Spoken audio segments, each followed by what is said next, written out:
He had $2.7 trillion, a mansion on the Pacific coast, and not a single reason to smile, until the morning his maid started dancing in his kitchen.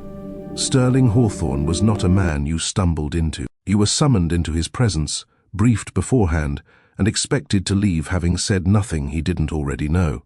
In Silicon Valley, where brilliant men competed for the title of most untouchable, Sterling had won, not by trying, but by simply being exactly what the world had made him: precise, formidable, and completely sealed off from anything that felt like feeling.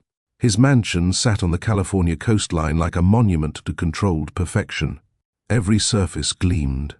Every room whispered money. Every hallway echoed with the kind of silence that only exists when someone has paid very good money to keep the noise of the real world out. And every morning, Sterling Hawthorne moved through it alone. Breakfast at the long mahogany table, one plate, one chair pulled out, one man staring at a screen while the Pacific Ocean performed its daily miracle of beauty just beyond the window, completely unnoticed. His phone buzzed constantly. Deals, figures, acquisitions, the vocabulary of a man who measured life in transactions and called it success. The unopened chair across from him told the real story. Not that he was single. Sterling had been surrounded by people his entire life. What the empty chair told you was something far more sobering. He had forgotten how to want company. That morning, he had just closed the largest acquisition of his career, the kind of deal that would run in headlines for weeks. His team had celebrated with expensive champagne in a boardroom 40 floors above the city, toasting the sharpness of his mind and the inevitability of his dominance. Sterling had smiled for the cameras, shaken hands, said the right things, and then come home to that empty chair, that silent table, that ocean he never really looked at, and felt absolutely nothing. Not satisfaction, not pride, not even the shallow pleasure of winning. Just the familiar, comfortable numbness of a man who had confused achievement for aliveness for so long he could no longer tell the difference. And while the richest man in California stared through his own reflection in the dining room window, she arrived. Arabella Morgan came with the sunrise. She always did. She moved through the iron gates of the estate every morning, before most of the city had opened its eyes. Her footsteps quiet on the cobblestone path, her uniform simple, her presence carrying a warmth the mansion didn't deserve. The house staff knew her as thorough, reliable, and unshakably kind, the kind of woman who cleaned crystal chandeliers with the same care she offered to people. But what the house staff didn't know, what the polished walls and marble floors and surveillance cameras had never fully captured, was what Arabella Morgan was when no one was watching. By night, she saved every spare dollar for classes at a dance studio across town. She sketched choreography in the margins of her prayer journal.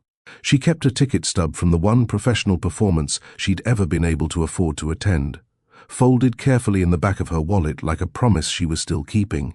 Dancing was not what Arabella did. Dancing was who Arabella was, the language her soul had spoken since childhood, learned at block parties and church socials and family gatherings where gospel music poured out of open windows and everyone danced like the ground beneath them was holy. She had carried that language into every room she'd ever cleaned, every floor she'd ever polished, every life she'd served quietly and faithfully while her own dreams waited patiently in the wings. That morning, she arrived at the kitchen early. She set her phone on the counter, pressed play, and let the music find her. She didn't think about it. She never did.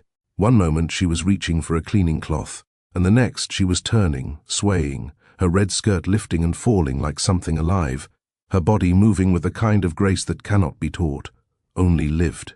She was not performing. There was no audience, no stage, no spotlight. There was only Arabella and the music and the brief, beautiful freedom of being fully, completely herself inside walls that usually required her to be invisible. She did not hear the footsteps in the hallway. Sterling had been mid-inspection, his habitual, unannounced morning walk through the property, checking for imperfections, when the sound reached him. Music, drifting softly from the kitchen. He slowed. Something made him approach quietly, the way you approach something you're not sure you're allowed to see. He stopped at the doorway, and then he saw her. He stood there for a long time, longer than he would ever admit. A man who had sat across from presidents, negotiated with the sharpest minds on the planet, and moved through every room of his life with the unhurried certainty of someone who owned the air, completely still, completely silent, watching his maid dance like light was coming from somewhere inside her and she couldn't help it. Something shifted in his chest, something old and locked and almost forgotten. He stepped through the doorway. And here is where the story truly begins, and where I need you to ask yourself something before we go any further. If the one person capable of cracking you open is standing on the other side of every wall you've ever built, would you be brave enough to step through the door? He extended his hand to his maid and asked her to dance, and the second she took it, Sterling Hawthorne stepped off the edge of the only world he had ever known. Think about what that means for a moment. This was a man who had not made an unplanned move in over 2 decades. Every decision in Sterling Hawthorne's life was calculated, mapped, risk-assessed, and filtered through a layer of advisors whose entire purpose was to ensure that nothing ever surprised him. He had built his empire on the predictable, on data, on pattern recognition, on the cold mathematics of human behavior reduced to market trends and quarterly projections. Spontaneity was not a word in his vocabulary. Vulnerability was not a feeling he entertained. And dancing, unscripted, unrehearsed, unannounced dancing in his own kitchen with the woman who cleaned his floors, was not something any model, any algorithm, any version of Sterling Hawthorne's carefully curated life had ever accounted for. And yet, there he was. Hand extended, waiting. Arabella had looked at that hand the way you look at something that doesn't quite make sense, the way your brain stalls for a half-second when reality refuses to match expectation. Her employer, her billionaire employer, the man who communicated with her through a head of staff and occasionally through handwritten notes left on the kitchen counter with instructions so precise they read more like code than human language. That man was standing in his marble-floored kitchen in a pressed morning shirt, looking at her with something she could not immediately name but would later describe to her sister as the strangest kind of hunger, not desire, not condescension, but something quieter and more unsettling than either. He looked, she would say, like a man who had just remembered something he didn't know he'd forgotten. She placed her hand in his. The other members of the house staff, the 2 who had been passing through the adjacent corridor, stopped walking. One of them, Maria, who had worked in the mansion for 6 years, would later say that she physically gripped the wall, not because it was scandalous, though it was, not because it was inappropriate, though some would argue it was, but because in 6 years of working for Sterling Hawthorne, she had never once seen him choose something he hadn't planned. She had never seen him reach toward anything that wasn't already mapped and measured and guaranteed to serve a purpose. And watching him now, actually watching him sway carefully, stiffly, like a man who hadn't danced since a forced cotillion at 14, she felt something crack open in the atmosphere of that house that would not fully close again. The dance lasted less than 2 minutes, but those 2 minutes rewrote everything. When the music faded, Sterling stepped back with the expression of someone surfacing from deep water, slightly dazed, slightly altered, as if the pressure had changed around him and his body was still adjusting. He looked at Arabella. She looked at him. Neither of them spoke for a beat too long, and in that silence lived something enormous and unnamed and completely without a roadmap. Then Sterling cleared his throat, nodded once in the particular way of men who are deeply moved and deeply unwilling to show it, and said, "Thank you." 2 words, quiet as a confession.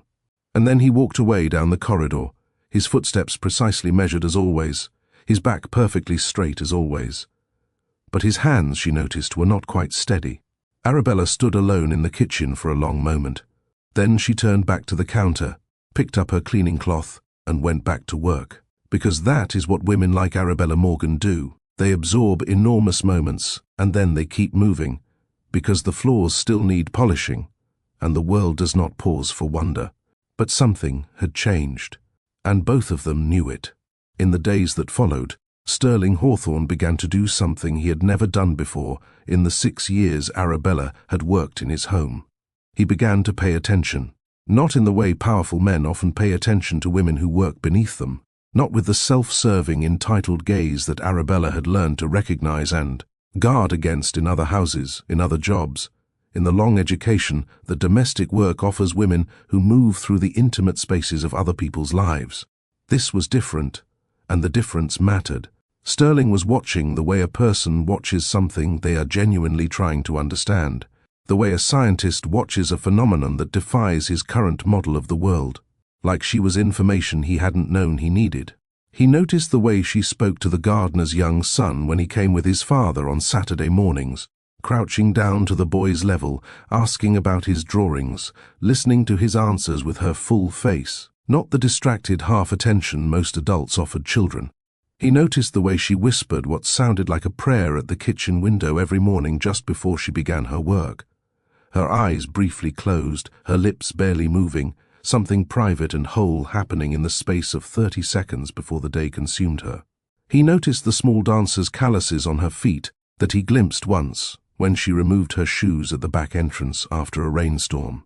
He noticed the way she hummed, always gospel, always melodic, always just under the audible threshold of being intentional, the way some people breathe music instead of air. He found himself creating reasons to be in rooms she was likely to occupy. This was new information about himself, and it unsettled him deeply.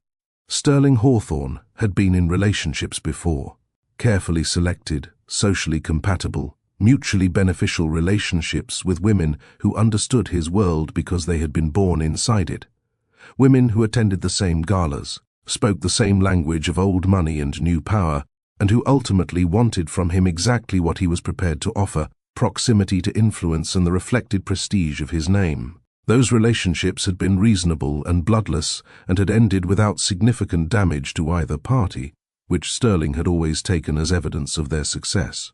He understood now, standing in the doorway of his own library, pretending to review papers while Arabella dusted shelves 20 feet away, that what those relationships had actually proved was not success. What they had proved was absence. He had never once created a pretext to be in the same room as any of those women, simply because being near them changed the quality of the air. He had to do something with this.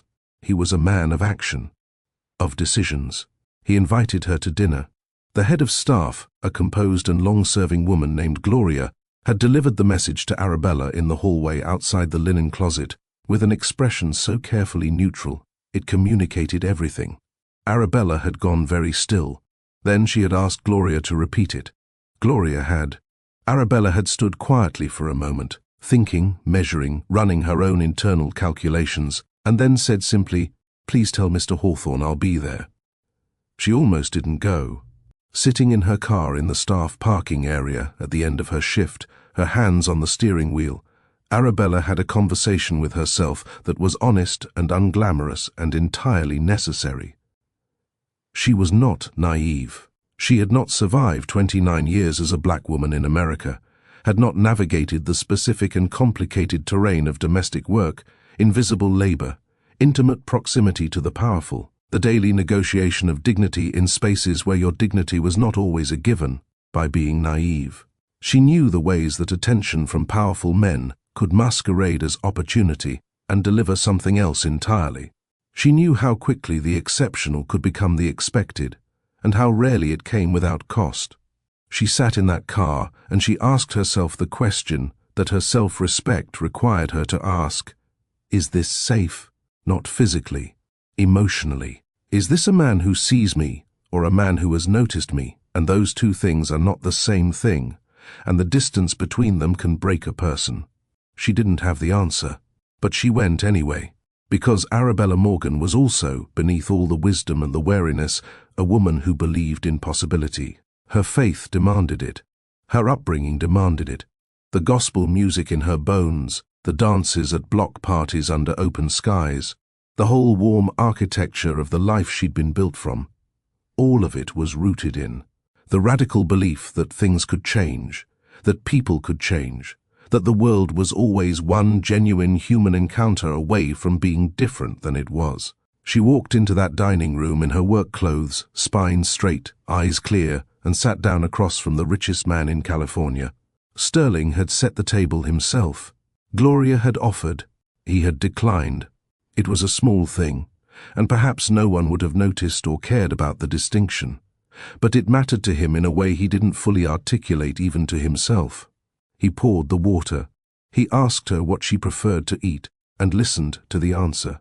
He sat across from her, not at the head of the table, not in the position of the man who owned everything in the room, but directly across, as if they were equals navigating the same uncertain territory, which, for the first time in this house, they were. She talked. He listened. That was perhaps the most extraordinary thing about that dinner.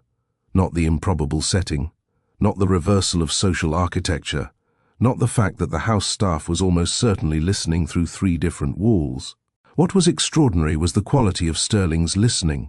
He did not listen the way he listened in boardrooms, cataloguing information for later deployment.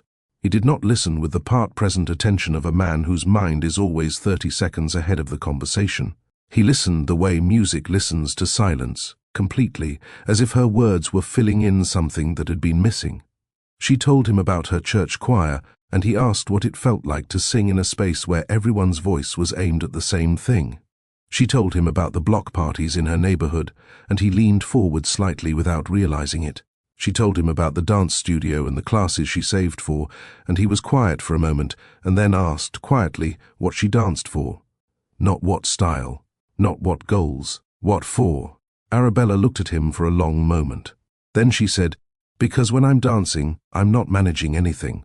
I'm not making myself smaller to fit into someone else's space. I'm just entirely what I am. Every part of me at the same time." Sterling said nothing, but something moved across his face, recognition and grief, and the specific sorrow of a man who realizes he cannot remember the last time he was entirely what he was. They talked until the food was cold. She drove home that night with her hands steady on the wheel and her mind wide open, and her heart asking questions she wasn't ready to answer yet. Because here was the problem, and it was a real problem, not a romantic obstacle to be swept away by the tides of feeling, but an actual structural problem that deserved to be taken seriously. Sterling Hawthorne's world and Arabella Morgan's world were not just different. They were built on opposite foundations. His world ran on exclusion, on the careful generational maintenance of access and hierarchy and the unspoken agreement that certain doors opened only for certain people. Her world ran on inclusion, on the radical, communal, soul-deep belief that the table was always big enough for one more, that abundance was meant to be shared, that you did not measure a person's worth by the size of their portfolio, but by the depth of their showing up. These were not just different cultures. They were different philosophies of being alive. And she needed to know, before she let herself feel 1 inch more than she already felt, whether Sterling Hawthorne was capable of genuinely crossing that distance, not visiting it, not appreciating it from a comfortable remove, but actually crossing it, stepping into her world the way she had always had to step into his. She didn't have to wait long to find out. Sterling called her on a Tuesday morning, not through Gloria, not via a note on the kitchen counter. He called her personal phone. How he had obtained the number was a conversation for another day, and said, with the careful pronunciation of a man venturing into unfamiliar linguistic territory, "You mentioned a block party in your neighborhood this weekend."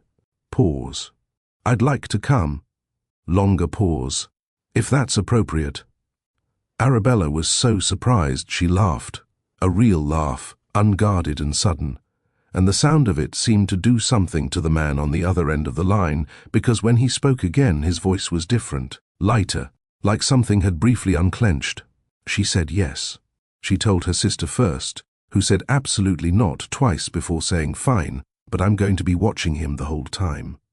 Sterling Hawthorne arrived at the block party in the most understated car he owned, which was still a vehicle that cost more than several of the houses on the street. He was wearing what he clearly believed to be casual clothing, dark jeans, a collared shirt, no tie, and he looked exactly like what he was, a man who had Googled how to dress casually and followed the instructions to the letter without quite understanding the spirit.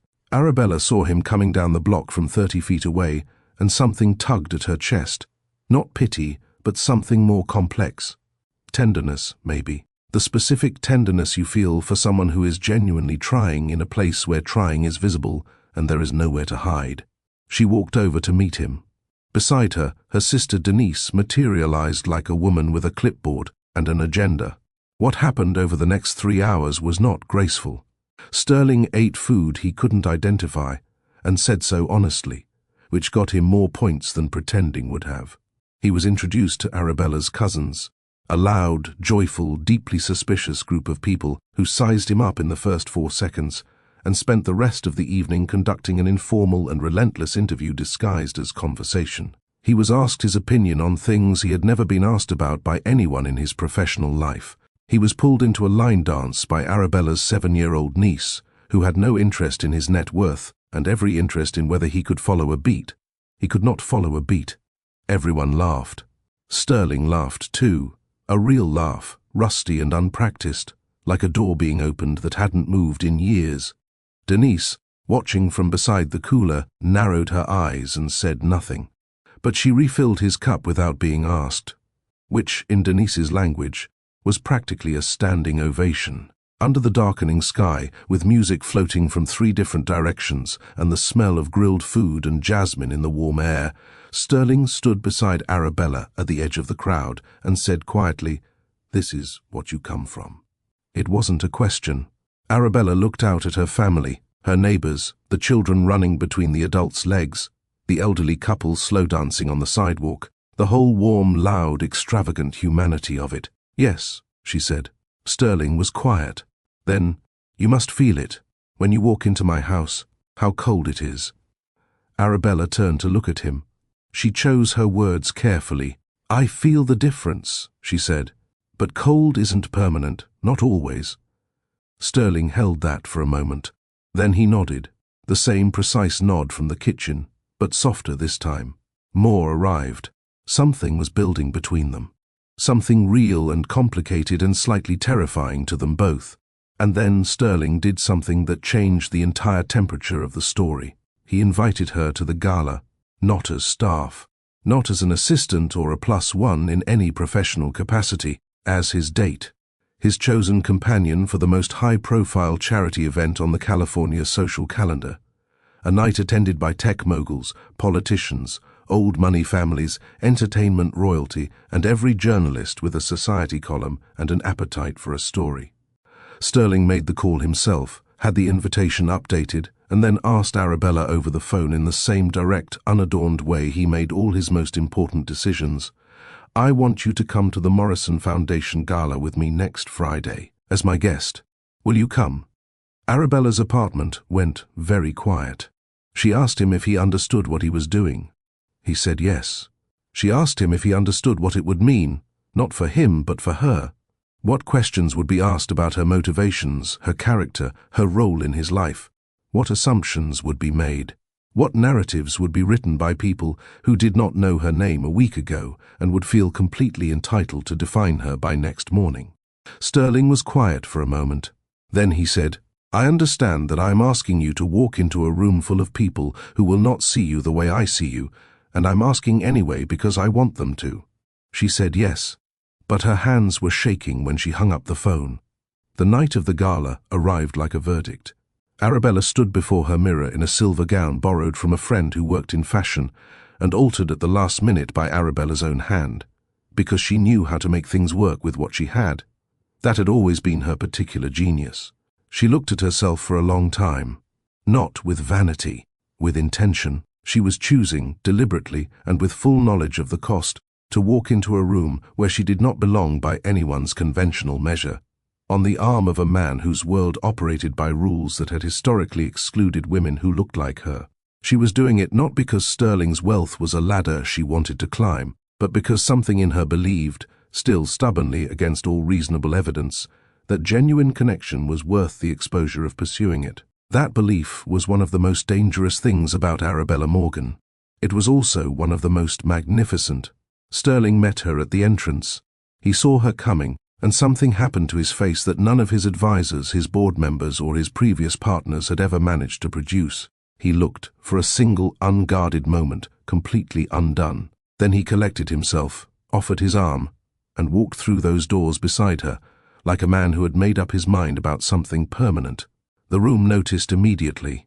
The whispers were instant and surprisingly audible for a room full of people who prided themselves on discretion. Arabella heard fragments. She was trained by years of invisible labor to catch what people said when they thought they weren't being heard. And the fragments were exactly what she had expected and no less sharp for being anticipated. Sterling's hand, resting lightly on her arm, pressed almost imperceptibly at one point as if to say, "I hear it too. Stay with me." She stayed. They sat at Sterling's table. He introduced her by name, her full name, Arabella Morgan, without any qualifying context, without the apologetic social architecture of men who present women as footnotes to their own narrative. Just her name, stated plainly, as if her name were sufficient explanation for her presence, which in his view it was. His table-mates smiled with their mouths. His closest business partner, a silver-haired man named Richard Caulfield, leaned across the table during the first course and said pleasantly, "Sterling, how exactly did you and Arabella meet?" The question was shaped like conversation and aimed like a dart. Sterling met Richard's eyes. "She works in my home," he said evenly. "She also happens to be the most graceful person I have ever met. Both things are true." Richard smiled, nodded, and reached for his wine. But his eyes said something else, and Arabella filed the expression away with the precise, well-practiced memory of a woman who has always had to know which rooms were safe. When the dancing began, Sterling led Arabella to the floor, and this time they danced properly. Not the spontaneous kitchen sway of that first morning, but a real dance, slow and close, in front of everyone who had just been whispering. Arabella moved with the natural ease of someone for whom music was a mother tongue. Sterling moved with the careful deliberateness of someone learning a new language, not perfectly, not instinctively, but with the focused intention of a man who had decided this mattered. Her head found his shoulder. His hands steadied at her back. The whispers around them didn't stop, but inside the small country of their dance, none of it could reach them. "Being with you," Sterling said quietly, his voice barely above the music, "feels more real than any deal I've ever closed." Arabella closed her eyes for a moment, because she felt it too, and feeling it fully was both the most wonderful and most frightening thing she had done in a very long time. The photographs appeared online before they got back to the cars. Not professional shots, phone cameras, angled from across the room, slightly blurred but unmistakable. By midnight, the tabloid sites had the story framed and published, and the comment sections were doing what comment sections do when the internet is handed a narrative it doesn't know what to make of. They tore it apart. Some with curiosity, some with warmth, many with a specific ugly fluency in the language of doubt. Who was she really? What did she want? How long before he came to his senses? The headlines danced around the word "Maid," the way people dance around something they want to say and know they shouldn't, using it anyway because the power of the diminishment was too convenient to resist. Arabella read them alone in her apartment at 1 in the morning. She read them the way you read something that confirms a fear you'd been hoping was irrational, with a terrible settling. Recognition. She had known this was coming. She had accounted for it. Knowing something is coming, she understood, does not prevent it from landing. And then Sterling's board called an emergency meeting. She didn't know about the meeting immediately. She found out the way people in her position often find out the things that affect them most. From the edges, incidentally, through the particular permeability of spaces where the powerful speak freely because they have stopped accounting for who else might be listening. She was restocking the library when she heard the voices in the adjacent study, Sterling and Richard Caulfield, the silver-haired man from the gala table, and though she did not intend to stop, her feet stopped because she heard her name. Richard's voice was measured, reasonable, diplomatic, in the way that truly dangerous things are often packaged. He was not shouting. He was not cruel. He was simply, calmly, laying out a case. "The optics," he said, "the board's concerns, the investors who responded to narrative, to perception, to the story the public was telling about Sterling Hawthorne's judgment. The gala had been a statement," Richard said, "and statements have costs, and the current cost was a conversation they needed to have about whether this was, perhaps, moving faster than was wise." Arabella waited for Sterling's response, the way you wait for something that will either confirm or collapse your faith in a thing. Sterling was quiet for 4 full seconds. She counted them. Then he said, "I hear your concerns." He paused. Let me think about it. Let me think about it. 4 words. Reasonable words. The words of a man processing legitimate professional pressure, responding with the measured prudence that had made him successful. And yet those 4 words landed in Arabella's chest like a stone dropped from a great height, because what they meant, what they could not help but mean in the specific context of what she had just heard, was that she was a variable he was still calculating, that his certainty had a ceiling, that when the pressure arrived, as she had always known it would, the man who had danced with her in front of everyone had said, "Let me think about it." She walked out of the library, down the corridor, out of the side entrance into the afternoon sun. She sat in her car for 11 minutes. Then she drove home. She did not leave a note. The following morning, she came back to work. She did her job. She did not dance. She did not hum. She spoke only when spoken to and moved through the house with the careful, contained professionalism of someone who has folded themselves very small in order to continue occupying a space. The warmth that had been quietly transforming the atmosphere of Sterling's home for weeks, the particular warmth that had nothing to do with the heating system and everything to do with the presence of a woman who was fully alive in whatever room she occupied, was gone, just gone, like a fire that had been quietly, deliberately extinguished.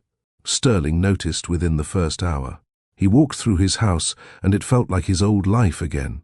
Precise, gleaming, controlled, and absolutely crushingly empty.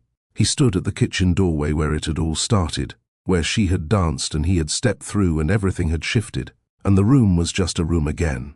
White marble and morning light, and the dull, familiar silence of a life that had been impressive for so long, without ever once being warm. And Arabella drove home that evening and danced alone in her living room, the best dancing she had done in months, because grief, when it has nowhere to go, moves through the body, and she let it. All of it. Every hope and every defense and every moment she had allowed herself to want something she had been taught by experience to be careful about wanting. She danced it through until she was on the floor, back against the wall, breathing hard, eyes dry because she was past the crying stage and into the harder, quieter, more permanent territory of a woman who has been disappointed by something she almost believed in. Sterling sat on his patio. The ocean was exactly as it had always been. The silence was exactly as it had always been. His phone buzzed with the metrics of his continued, extraordinary, irrelevant success. And here, right here, in the wreckage of what 2 people almost built together, I need you to sit with this question.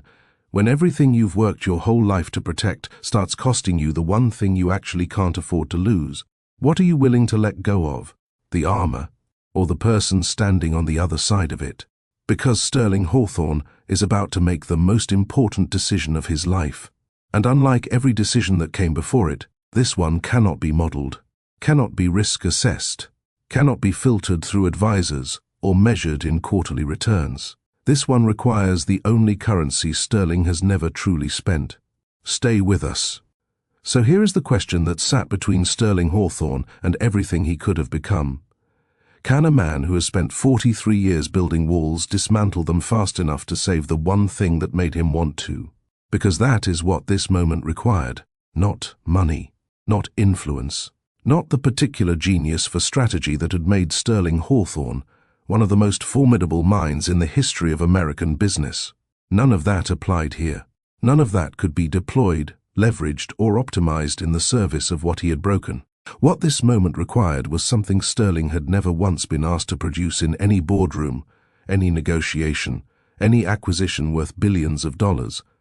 It required him to be wrong out loud, without a safety net, with no guarantee of return. It required him to show up as a man rather than a machine, and to trust that being a man would be enough. He sat on that patio for a long time after Arabella stopped coming alive inside his house. Longer than he would admit to anyone. The ocean kept doing what oceans do, indifferent, continuous, magnificent in its absolute refusal to care about the problems of the people watching it. Sterling watched it anyway. He watched it the way a man watches something when he is not actually watching it at all, when his eyes are aimed outward because looking inward has become temporarily unbearable. He thought about the kitchen, the red skirt turning in morning light, the hand she placed in his when she didn't have to. He thought about the block party, and his inability to follow a beat, and the way she had laughed. That unguarded, sudden laugh that hit him like a change in weather. He thought about the gala and her spine, straight and certain in that silver gown, walking into a room that was already constructing its verdict before she crossed the threshold. He thought about the dinner table and the empty chair, and how many years of empty chairs it had taken him to fully understand what emptiness actually cost. And then he thought about those 4 words, "Let me think about it." And for the first time in his adult life, Sterling Hawthorne felt genuinely ashamed of something he had said. Not because it had been objectively wrong, not because Richard Caulfield's concerns were without merit in the cold language of business optics, but because the person those words had landed on deserved something better than careful. She deserved someone who had decided, someone who, when the pressure arrived, as she had obviously always known it would, as she had clearly been bracing for, because women like Arabella Morgan did not move through the world without a finely calibrated awareness of exactly how fast a man's certainty could dissolve under social pressure, when that pressure arrived, had already chosen, without theatre, without fanfare, just chosen. He had not chosen. He had hedged. And she had heard it. And she had gone quiet in the precise, dignified way of a woman who has been disappointed before and knows how to absorb it without collapsing.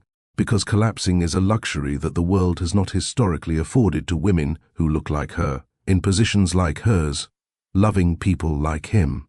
Sterling got up from the patio chair. He went inside. He did something he had never done in 6 years of running this household. He went to the kitchen and made himself coffee. Badly.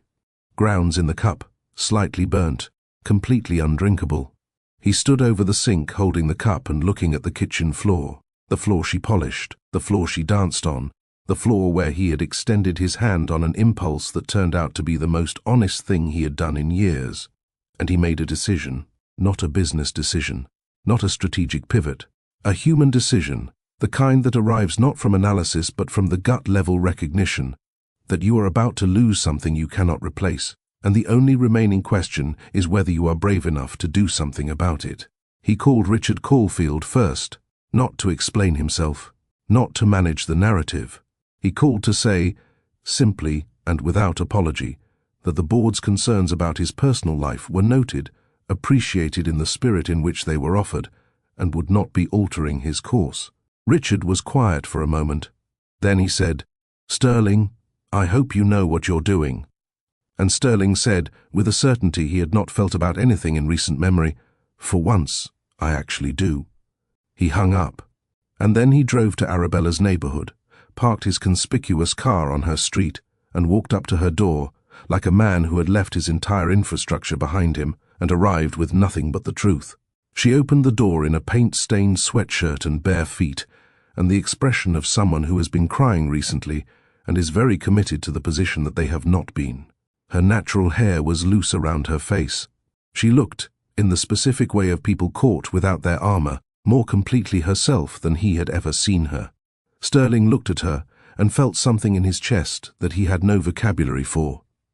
Not love exactly, though it was that too, but something larger and more structural than love, something that felt less like a feeling and more like a fact, like gravity, like the recognition of something that had always been true, finally arrived. He did not have a speech. He had thought about preparing one on the drive over.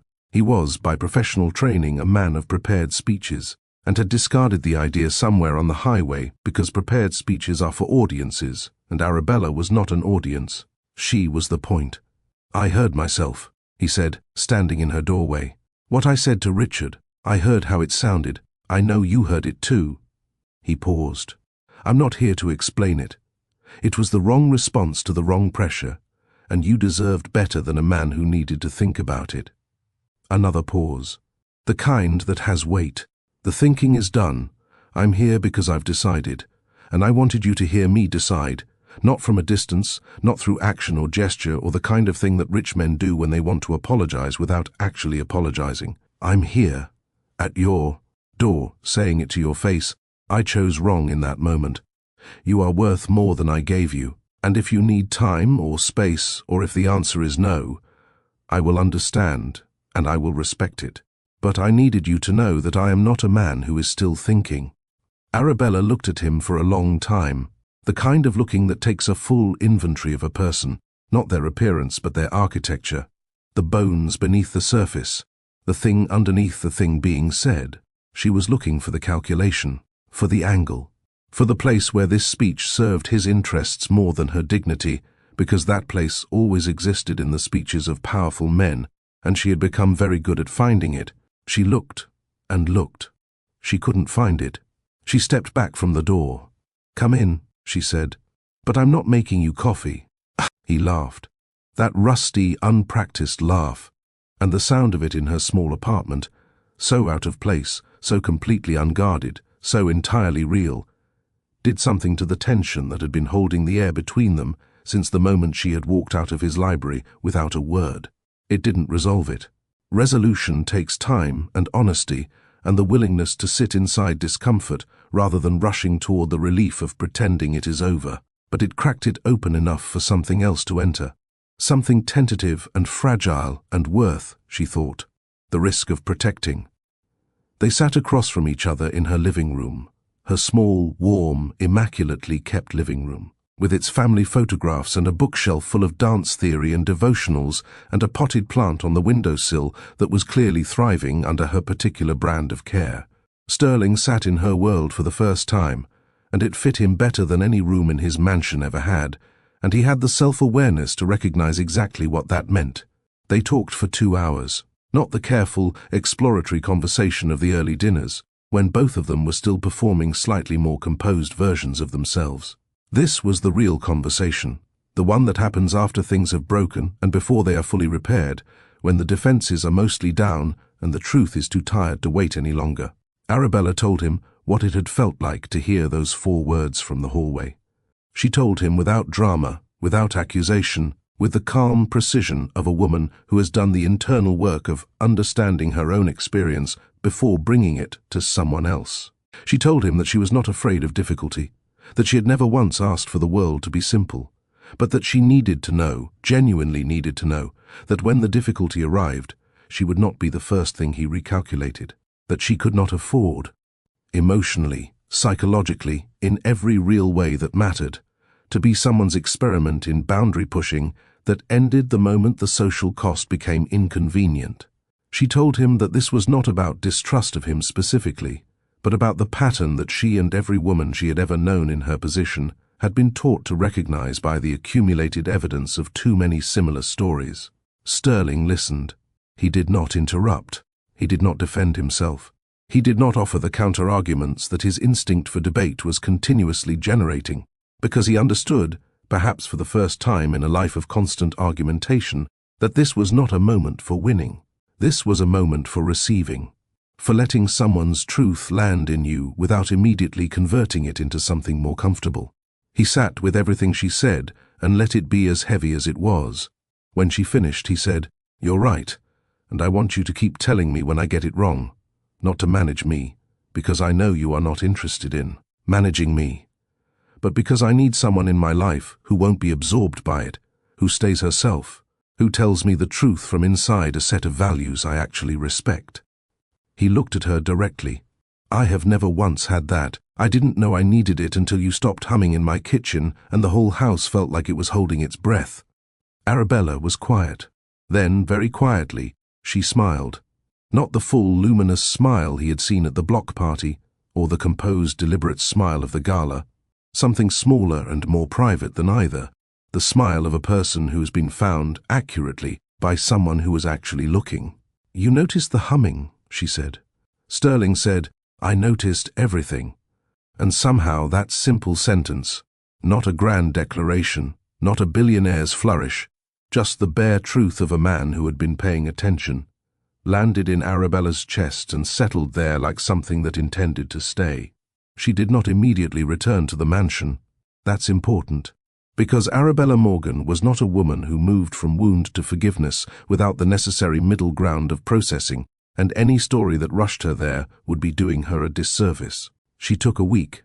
She talked to her sister Denise, who had, against all expectations, come around to a position that could be described as cautiously open-minded, which for Denise was essentially a standing ovation with balloons. She prayed on it. She danced on it, alone in her living room, working through what she felt with the only language that had never failed to tell her the truth about herself. And at the end of the week, she called Sterling. She told him she was coming back, not to the role of the maid only, to the possibility of all of it, but on terms that they would define together, without the old architecture of employer and employee bending the shape of what they were trying to build. She was clear about that, and Sterling agreed without a moment's hesitation, with the ease of a man who has already done the internal work and is simply waiting for the conversation to catch up. The following weeks were quieter than everything that had preceded them. Deliberately, carefully quieter. There were no galas, no red carpets, no tabloid photographs, or social media speculation, or boardroom concerns about optics.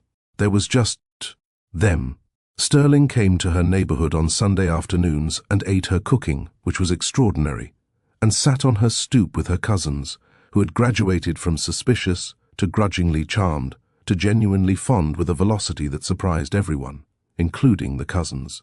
Arabella came to his home not in uniform but in her own clothes, and they cooked badly together in the kitchen where it had all started, and she taught him to follow a beat with the patient instruction of someone who understands that rhythm is a skill and not a verdict on a person's character. He got slightly better, not good, but better. She laughed every single time. He let her. They were, in the imperfect and ongoing and entirely worth it way of two people who have chosen each other past every reason not to, happy. Quietly, substantially, with their eyes open, happy. And then Sterling did something that nobody expected, including Arabella. He didn't tell her beforehand. He had considered it, debated it, drafted versions of the conversation, abandoned them all because none of them captured what he was actually trying to do, which was not to consult her on a decision but to make a declaration. He wanted to stand up in front of a room full of people, none of whom were from his world, and say something true.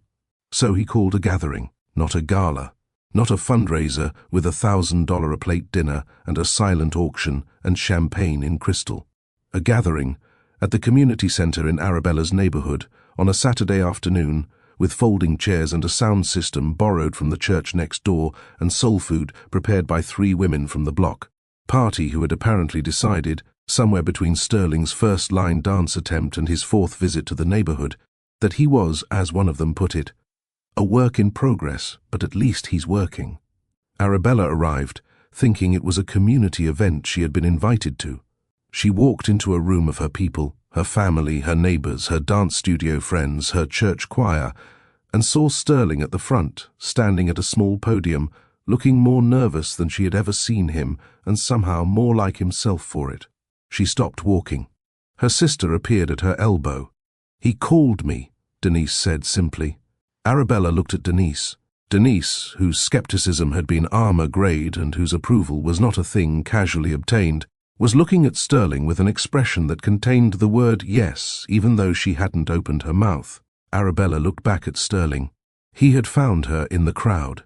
He was, for the first time in her experience of him, not composed.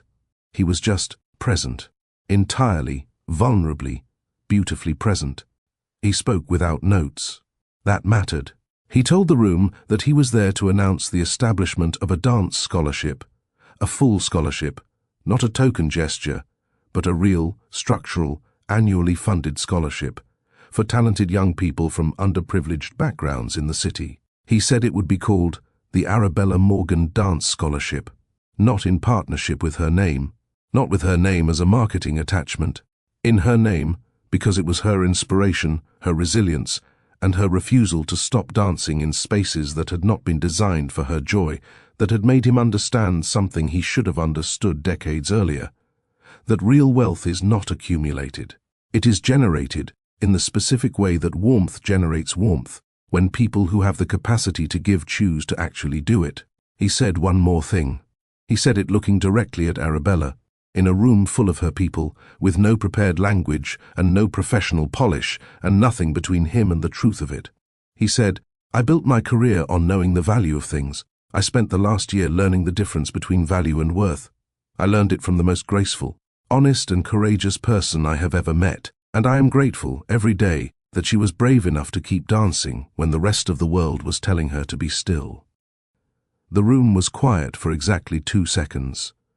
Then Denise started clapping, and once Denise started, the room followed, the way rooms follow when the person most entitled to withhold approval decides to give it, because there is a particular authority to the embrace of the hard-won. People were on their feet. The church choir women were hugging each other. Arabella's 7-year-old niece, who had no context for the significance of the moment but an unerring instinct for joy, was spinning in a circle with her arms out, and Arabella herself stood in the middle of all of it, with tears running quietly down her face. Not tears of sadness, not the kind she had cried alone in her apartment on the night the tabloids ran their headlines, but the other kind. The kind that arrive when something you had almost stopped believing in turns out to be real. The kind that belonged to people who kept the faith past the evidence and got to be right. Sterling came to her through the crowd. He did not make a show of it. He simply walked to where she was standing and stopped in front of her, and the noise of the room continued around them like weather around two people who have found shelter in each other. He said nothing. She said nothing. She reached up and straightened the collar of his shirt, the unnecessary, intimate, entirely ordinary gesture of a woman who has decided that a person belongs to her in the way that matters. And then she looked at him and said, "You should have told me." And Sterling said, "I know. I wanted you to be surprised." And she said, "I was." He said, "Good surprised or bad surprised?" She considered it for one beat. "The best kind," she said. "The kind that makes you realize you've been holding your breath, and you didn't know it." And then someone from the church choir started playing, because in Arabella's world, there was always someone who knew when music was needed, and the particular song they chose was a slow, warm, gospel-infused melody that seemed to have been written specifically for the distance between where two people start and where they end up when they choose each other well. Sterling extended his hand. Not the cautious, slightly formal extension of the kitchen, not the deliberate public statement of the gala. Just a hand, open, offered, certain. Arabella took it, and they danced in the community center of her neighborhood, surrounded by her family and her people and the fullness of the life she had always lived while his was waiting to find her. And this time, both of them knew every step. This is where the story of Arabella Morgan and Sterling Hawthorne could end, and it would be a complete ending. Two people who came from opposite ends of everything, who found each other in a kitchen in California, who survived the pressure of a world that wanted to define them by their distance rather than their connection, who chose each other past the calculation and the optics and the 4 terrible words and the tabloid headlines and all the accumulated evidence that people like them don't do things like this. They did it anyway, and it was enough. But the truest lesson of this story is not about them specifically. The truest lesson lives in the space between what Sterling was at the beginning and what he became, not because Arabella fixed him, not because love performed some miraculous renovation on a fundamentally broken man, but because genuine connection, when you let it, shows you the architecture of yourself you had stopped being able to see. Arabella did not save Sterling Hawthorne. She simply kept dancing in a space where she was supposed to be invisible, and in doing so, made it impossible for him to keep pretending that invisible was acceptable. She reminded him that every person moving quietly through the rooms of the world, performing the work that sustains those rooms, carries an interior life of staggering richness that deserves to be met with the same regard we give to the people whose names we already know. She reminded him that empathy is not a soft skill. It is the most important one. It is the only one, in the end, that produces anything worth having. Sterling built a scholarship. That mattered. But what mattered more was the reason he built it, not out of guilt, not out of the performative generosity of a rich man managing his legacy, but out of genuine transformation, out of having sat across a dinner table from a woman who cleaned his floors and discovering that her life was larger than his in every way that couldn't be measured. That is a different kind of wealth, and it is the only kind that compounds without limit. The closing image of this story is simple. Early morning California coast. The mansion is the same. The palms are the same. The infinity pool is the same. The Pacific is doing its daily miracle just beyond the glass. But there is music now, coming from the kitchen, and Sterling Hawthorne, who once moved through this house like a man counting the rooms of a prison he had built for himself, stands in the doorway of his kitchen with his coffee, still slightly burnt, he has not entirely mastered the coffee, and watches Arabella dance. She doesn't know he's there, or maybe she does, and she dances anyway, which is even better. She moves through the morning light with the freedom of a woman who has never once let the world convince her to be still, and who now dances in a home that has learned, slowly and imperfectly, and in the best possible way, to be worthy of her warmth. He watches. He smiles. The house is full of sound, and that right there, is what it looks like when the richest man in California finally understands what he was actually missing. Now, before you go, I want to ask you something, and I mean this genuinely, because this story is only complete when it connects to your life. Think about the person in your world who moves quietly through spaces, doing work that sustains everything around them, whose interior life you have not yet made the effort to fully meet. The colleague, the caregiver, the person behind the counter, the one who shows up and keeps showing up, and never asks to be seen but deserves to be. What would change if you extended your hand? What might open up if you were willing to step through the doorway? Sterling Hawthorne changed his entire life by choosing to be curious about one person he had been looking through for years. That choice costs nothing. It is available to every single one of us, every single day. If this story moved you, if it made you feel something true about connection or dignity, or the particular courage it takes to love across every line the world draws between people, then share it. Put it in front of someone who needs to hear it today. Leave a comment below and tell me, what is the one barrier in your own life that you know, in your best self, you are ready to dance across? And if you haven't already, subscribe and stay with us. Because this channel exists for exactly this, the American stories that live beneath the headlines, the human connections that change everything, the dances that happen in ordinary kitchens between extraordinary people. We have more stories where this one came from, and every single one of them begins with someone brave enough to keep moving when the world says, be still. Don't be still.